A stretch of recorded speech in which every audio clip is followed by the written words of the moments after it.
कब वो नबी आए, जमीन पे कदम लगाए और मैं वो मट्टी उठा के बाप की आंखों में डालूं, शफा मिल जाए। तेरे मेरे मुस्तफा करीम जब आए, हुजूर ने जिस जगह पे कदम रखा,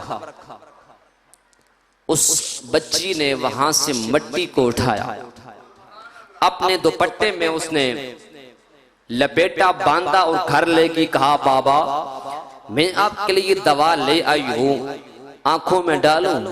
कहा बेटा डाल दे। जब आंखों में डाली ना तो फौरन निगाह वापस आ गई। अब बाबा तड़पता है, कहता है बेटा जल्दी से दिखा दवा कहां से लाई है, ये दवा कौन सी है?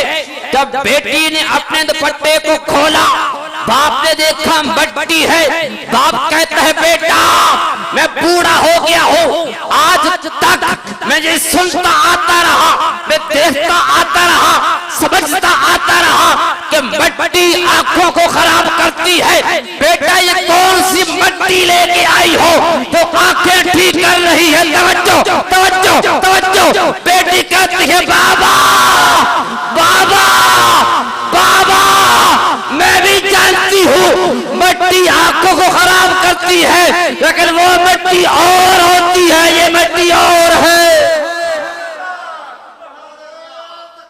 अल्लाह या रसूल अल्लाह, अख्तार यार जिंदाबाद। कहा बाबा मैं भी जानती हूँ मट्टी आंखों को खराब करती है, लेकिन जो मट्टी मैं लेके आई हूं ये खराब नहीं, शिफा बन के आई है, शिफा बन के आई है। मदीने की मट्टी में शिफा। तो कैसे? नबी के कदमों से।